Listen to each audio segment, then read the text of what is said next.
Good morning, Sam. We are so thrilled to have Sam Nelson with us. And Sam is a 6th, 7th, and 8th grade social studies teacher in Shelburne, Vermont.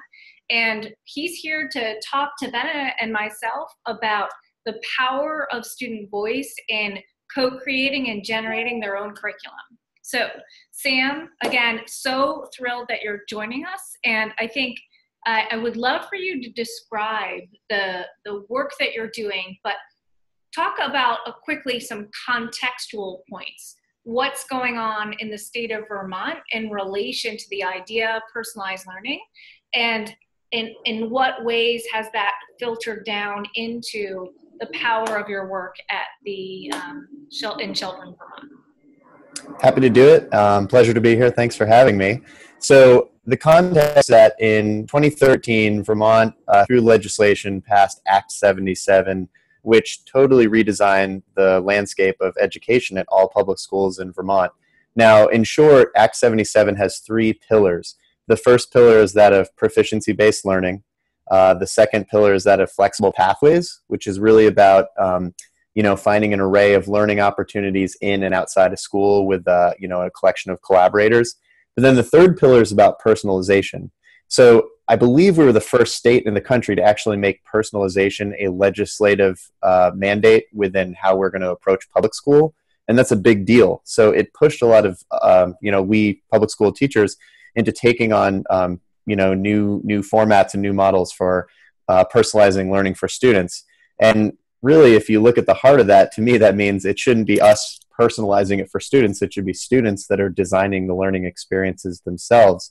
So through a few professional development opportunities, through a few seminars and workshops I went to, I was inspired to eventually move into designing what we call the Student Planning Committee, where students are actually at the design table with me, planning out what we do with our time together in class. So talk about the students that you work with. So grades 6, 7, and 8, correct, as a social studies teacher. And the other unique attribute is that you loop to yourself. So You have 3 years with the students. So can you describe, starting in grade 6, how you begin to introduce the idea of that student planning committee, where students literally have a seat at the design table to design the curricular experiences with you? Yeah, it's nice to be able to start at 6th grade, because I think a lot of middle school teachers know that early in middle school is when students are not only really excited and bought into the process of being a student, but they're hungry for opportunities to take ownership of that process. So what I do early on with 6th graders is present to them this opportunity, like, hey, 6th graders, you've been in school for a long time. I know that middle school's, shiny and new and exciting, but here's an opportunity for you. Anytime that you're in class and you feel frustrated because you feel like you're being told what to do, you're feeling like, you just have to check boxes, or you're put inside of a structure that doesn't fit for you, how would you like to have ownership and be able to sit at that design table and design what we do in class together? And it doesn't take much. I don't even need to feign the enthusiasm. They buy right in. So typically with 6th and 7th graders, the buy-in is very high. And the only challenge is, the logistics. I want to make it equitable, meaning like a time when any 6th or 7th grade student can come to those student planning committee meetings. And so that usually means lunch and recess. So the only thing I'm competing against is taking away that the only 35 free minutes they have over the course of a day. But with giving them that opportunity, and of course providing snacks and making it a very loose, student-driven and fun atmosphere, the buy-in's really high. So there are days when I've got 14, 15, 16 students sitting around a table, all of whom are having one informed and structured discussion about what we're going to do in class together. So you say it's a committee, but it's a kind of not a fixed one. It's a voluntary committee that you can move in and out on. Is that the idea? Yeah, and that's evolved over the last 2 years. When I first started last year, I was worried that the numbers would be too high, because when I first proposed this idea to all students, I had a lot of interest. So to pare it down, because I'd already experimented with negotiated curriculum at a classroom level, and I still do that sometimes, but with more voices at the table, progress and change is usually slower. So to try to pare down the numbers, last year I started by doing it what I felt was democratically, where I let students volunteer, make their case as to why they'd be a good student planning committee member, and then we actually voted on it. That was fine. It worked. But even by the end of last year, this is 2 years ago, some of the students who had been elected kind of stopped coming. Other students who were interested started coming anyway. So by the time this past year came around, we thought, you know what, let's just keep the door open. So it's a full revolving door. If you want to be there, great. And if you don't, we're not going to force you, because as soon as it's this, constrictive mandated thing, the buy-in's going to go down. And so it's been kind of interesting that there are some students who come in and out and do kind of use it as a revolving door. There are also students who every week are there because they really value having their voice at the table. And I've had teachers and students ask me, like, well, if you keep it open and loose like that, do you worry that there are going to be weeks when no one shows up? And I have never had that happen. I've never had less than 5 or 6 students come. And so until that problem comes up, we're keeping the model as is. So do you have a process so that when people are coming in and out, that there's a kind of structure or a process that they know that they're involved with? Or is it like every time there are new people, it's a whole new game? We have very loose structure, and this is very student designed.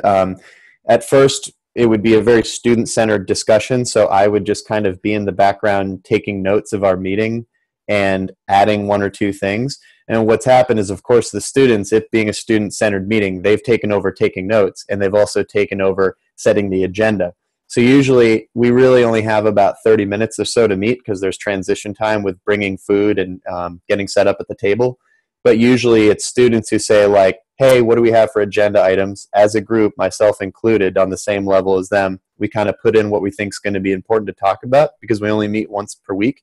And then we just go right down the agenda. And again, very organically, there's usually even a timekeeper who's going, hey guys, we only have like 7 minutes left. We got 3 things we want to talk about. We got to move. So Sam, can you paint a picture for us in terms of the way they sit at the design table to imagine a curricular topic? So take us through what it is that they have a voice in the development and the design of the project, the topic, etc. Yeah, it's kind of a sliding scale in that, especially with 6th and 7th graders. You'll hear me use that language a lot, because with the looping curriculum, we actually have multi-age classrooms. So 6th and 7th graders are together, 8th graders stand alone, which is why there's 2 meetings of 6th and 7th and then 8th graders. So with 6th and 7th graders, for example, they are usually designing the learning activities, they're choosing resources, they're designing what those learning outcomes are going to be. And usually that's under the umbrella of me giving them kind of a unit context, and usually putting in like what I think are going to be the transferable skills at the core of our learning that make sense. However, especially throughout the year, by the time the end of the year comes up, I have students that are saying, well, we haven't done note-taking in a while. Doesn't it make sense to include note-taking in this unit? So they even start to have some say in like what skills are at the core of our learning. And similarly, this past year, we had students in the student planning committee actually design even what our last unit was. So they were also shaping what the actual, unit focus was. And then by the time we get to 8th grade, the doors are even wider open. So we usually start the year asking 8th graders, what do you think is going to be valuable and important for you to learn this year? So it's not just kind of the context within the learning of like, what's it going to look like? What's the product of the learning? You have 8th graders in the student planning committee actually pulling what skills we're going to apply to the learning and designing like what in general we're even going to study. So let's make it even a little more concrete. So 8th grade is a U.S. history year? It's pretty heavy in U.S. history. However, that's shifted away the last couple of years with giving them more control. But yes, I would say we do more U.S. history in 8th grade. So when they sit down at the beginning of the school year in 8th grade, they've had this experience where they have moved from a sort of a unit contextual topic in grade 6 and 7 to it being more wide open. Give us a concrete example of what an 8th grade group of students said last year in terms of this is what we really want to pay attention to. Yeah, and in fact, the last 2 years, almost the exact same thing happened. By the time 8th grade comes around, usually students know a little bit about World War II and the Holocaust, but not a lot. And any American public school student is usually at least somewhat aware that that's an important thing. So the last 2 years, the exact same conversation came up in the fall, where when I say 8th graders, what do you think is going to be valuable to learn this year? They say, we want to know about the Holocaust. We want to know who Adolf Hitler was. We want to know World War II, like why that was such a big deal. And so we will kind of like lay out what we think we're going to be doing through the year. The Holocaust is always a very central unit that we want to kind of structure a bunch of time for. And the last 2 years, probably because you start to have this cyclic nature of this, where 8th graders are coming from having seen what the year's 8th graders before did and liked it. So this year they said, we know the 8th graders did a big unit on the Holocaust and World War II last year, and we know they did historical avatars, which we really like and we want to do. So this past year, not only did we, set aside a bunch of time to really dig into the Holocaust and World War II, how those two things are enmeshed and how they're disparate, but also members of the student planning committee were picking like what stories like within this context are interesting to us and what's the learning going to look like. And that's where historical avatars came in, which is really the idea of designing a fictional character, dropping that character into this real historical context and having them write journal entries as you learn about the historical context. And both years we had the same type of product at the end, where you actually have all these beautiful, creative, and meaningful journal entries written, but then you print them off. You can print them in a handwritten font. You can age them with tea, put a binding on them, and you have this really cool, tangible product of learning that are powerful, they're moving, and it also brings out another one of those transferable skills where we'll do public speaking and have students share aloud from their journals. Sam, by the way, do you have a couple of concrete illustrations of the historical avatars? Yeah, I've got digital copies, and I've got all of the actual like tangible products in my classroom, because if a student doesn't want to take it home, there's no way I could ever throw that out. That's right. So it would be super cool if we can attach that at the bottom of the interview to actually give a little bit of context in terms of the marriage of that. Definitely can do that. So I'm trying to understand. The transferable skills, they're a given, but they choose how and when they're going to be making them important in their learning. Is that the idea? Yeah, Bennett, so the context is that, I mentioned the 3 pillars of Act 77, and proficiency-based learning is one of them. So what we've done over the past 5 years as a state is the hard work of not only moving into a proficiency-based learning world, but then once you have a majority of teachers who are living there, how do you collaborate and align those skills so that within a school, within a district, and possibly eventually within a state, any graduate coming out of Vermont, you know that there are certain sets of skills that that student's going to have. That's going to be a very long ongoing process, but drilling back down to the context of my classroom, over the past 2 years, we've been using transferable skills only, meaning before that, when I moved into proficiency-based learning, we used social studies standards.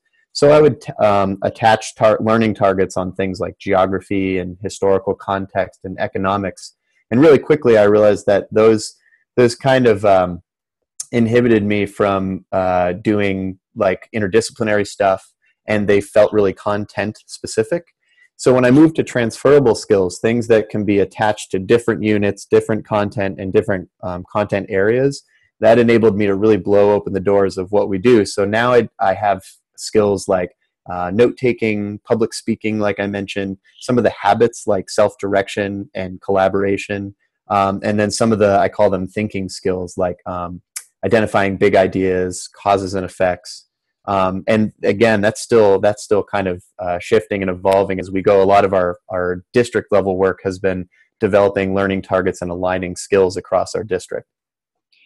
But would students have certain content that you expect them to engage with as well? Like when the students start in 8th grade, for example, saying, here's what we want to put our attention to, could they just spend the whole year on Holocaust and Second World War? Or is there something else that you're expecting? That's a good question. Yeah, Alice and I talked about the summer. I think part of what's enabled me to take a lot of healthy risks as a teacher and put students in the driver's seat is that I've never been given a formal set of, say, district content standards. there are I mean, and part of it's being a social studies middle level teacher, that there are no standardized tests attached to what we do. Yeah. And there aren't at a state or district level these like expectations of deliverables. You know, there's nothing that says if my graduating 8th grade student doesn't know a lot about World War II, then I have failed that student. There are kind of like recommendations, and there are things that when you come into the district, you'll receive as like a possible framework that'll touch on those things. But you know, one thing that I've I think I've become more enabled and confident in saying is like, history is the perfect example of the fact that like if you're a teacher who's worried about covering the breadth of their subject or their content area, you're going to fail every single time. No matter how hard I try, none of my students are going to come out and be masters of history. And in fact, beyond that, like it would be a huge disservice for me to think that my job as a middle level social studies teacher is to have all of my students be historians. I think a high school teacher should not be thinking that way either. If you want your student to be a historian, you should be working in a graduate school at a university with history majors. You know, like we want to provide like developmentally appropriate and engaging curriculum to students, and we want to impart on them an array of transferable skills that are going to make them successful at high school. Like that's my job as a middle level teacher, and I just happen to teach social studies. I'm still curious. So yeah. in 6th and 7th grade, and they're just coming in, do you have any content that you expect them to pay attention to? Or again, it's like, I heard about the Civil War, I'm interested? Yeah, so yes and no, because it's not like, I think that someone coming into this model would think, wait, so I just have this blank slate and I say, you fill in that blank slate? Like that would probably set them up for disaster, because there's that old adage that, you know, you don't know what you don't know. So if I don't provide ideas or options for students, it's going to be slow to build. So a lot of times in the beginning of 6th and 7th grade, and even to some extent the beginning of 8th grade, I have kind of a menu that they can choose from, but they don't necessarily have to. So as 6th and 7th graders, since we have a 2-year looping curriculum, one of the first things I'll do with them, and I'll do this as a class just to get some broad feedback, is I'll put in, say, a Google form, kind of a list with a couple embedded links of topics we've done in the past. And I'll also include, kind of an other option where if students, and students can just click in, like, which of these interest you, take a quick look at it. And then the other option of like, so what aren't we covering, but what are you interested in learning more about? You can plug that in. That's a good way to kind of just on a very broad level, get an idea of what's going to interest students. And I do a similar thing with 8th graders where, again, it's just kind of like an interest survey, because there are a lot of things where it wouldn't be good enough if I just said, hey, 8th graders, like the war in Bosnia in the early 1990s is really important. Like you should learn that. Or if I just put that on a menu and said like Bosnian War, 1990s, they probably wouldn't know what that was and probably not care about it, and therefore it wouldn't even be touched. So my job is to kind of like give them the opportunity to explore a little bit, maybe pick out what might be of interest to them, and it's taking that feedback to the student planning committee where we can really start to unpack and build. That's interesting, because we just were interviewing Mike Anderson, where he was talking about the whole idea of how you have to be so supportive of helping kids know what the choices are that they're making. That, Mm-hmm. the annotation, the description, it's not just, hey, this war sounds interesting, would you like to do something with it? But you obviously create that menu with some opportunities for them to dig in and see what the menu is all about. I was pushing you because I just knew that a lot of teachers would be thinking, oh my God, I don't think I could ever just walk in and say, hey, everything's up for grabs. You interested in the revolution? So yeah. I think and I'm trying to also think about how generalizable your ideas are. So suppose I'm a teacher and I don't loop, so I only have a 6th grade, let's say, and then it goes to a 7th grade teacher. I'm thinking that the connection between the two of us would be important. Yeah. So it's interesting too, Sam, as we're continuing to play these ideas out, that while you have a committee that is open to different members cycling in and out, at the end of the day, you might have a design that's co-created with students, but doesn't necessarily fit me as a 7th grade student in the class. And I'm not necessarily interested in giving up my free 30 minutes and spending time on the design piece. So when we're engaged in World War II and the Holocaust, for example, using the avatars, how do you continue to help the students personalize if it's not necessarily a best fit for me? That's a great question, and I think it's part of the power of not necessarily just project-based learning, but models like project-based learning where they still invite student voice and choice within the product. So if the student planning committee is thinking about like the bigger architecture of what we do together, historical avatars are a perfect model of how every student still has a personalized opportunity to learn. So that student, like young Allison, is a 7th grader who doesn't necessarily love the model of what we're doing. You know, that's where I can step in, not necessarily as a teacher, but more as a coach, where when students are starting to pick, like, what within World War II and the Holocaust do I want to explore, and how am I going to create this journal, that's when I can do a little bit more of that one-on-one work with you. I could, and again, I think menus work really well with middle-level students, give you a menu of ideas, some of the things that are connected to World War II and the Holocaust, let you explore them a little bit. And when you start to pick the things that are of interest to you, you're not only, you know, getting to choose like what you want to explore, but then the mode through which you explore it, you've got options there too. Like you could write a journal as an oppressor, as a bystander, as a victim. You get to literally create your own character. And even what that journal looks like, you've got choice and creativity there. I've had students who have made historical avatar journals that are really function more like a graphic novel because art is their passion. And I can do that because with transferable skills at the core of it, I'm not necessarily assessing them on their writing skills. That might not be what drives historical avatars. Really, it's more about like your self-direction and your ability to communicate, say, causes and effects within your journal. Like there are things you can do to make it open and creative for students that even if they don't necessarily love the big picture structure because they haven't been at that design table, you can give them some control, because without that control, you're not going to get engagement.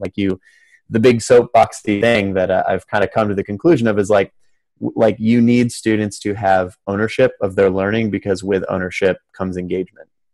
And one of the fascinating things that you're describing, Sam, is that you're using a menu to set up guideposts or parameters.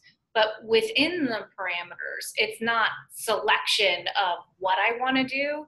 It's really the exploration, so I can come to the conclusion of what's interesting and fascinating based on that structure. So even as you're saying about the historical avatar, and you can choose to be a victim or a bystander, the opportunity to start thinking about perspective and perspective taking, especially in the story of history, is incredibly important. So so what I'm sitting here thinking about is that the proficiencies that you're looking for are really embedded in the transferable skills, and that your transferable skills are a combination of skills and dispositions. So, and the dispositions are the kinds, I would refer to in the work that we do as the habits of mind. Mm-hmm. So for example, thinking with clarity and precision, that's something that you would care very much about. Mm-hmm. Being able to be thinking flexibly, being able to take multiple perspectives, for example, would be something you would care very much about. So it's kind of the habits that you're looking for them to have, that they begin to develop through the content that they've chosen.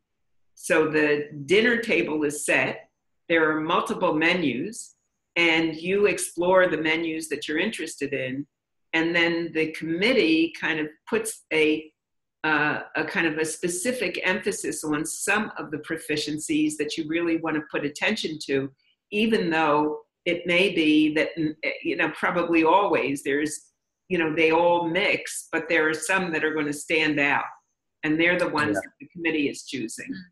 So that's a very viable kind of model, it seems to me, whether you're looping or not. Yeah. And also the wild card, I think, for a lot of teachers would be the understanding of the content. Like, how do I really create that table in such a way, I set the table in such a way that I know that the sequence of things might vary, but that the content is something that I know I have to have as a part of everybody's menu. Yeah. So it's kind of like there's a framework of content, and then there's a meta curriculum of dispositions and skills. Yeah.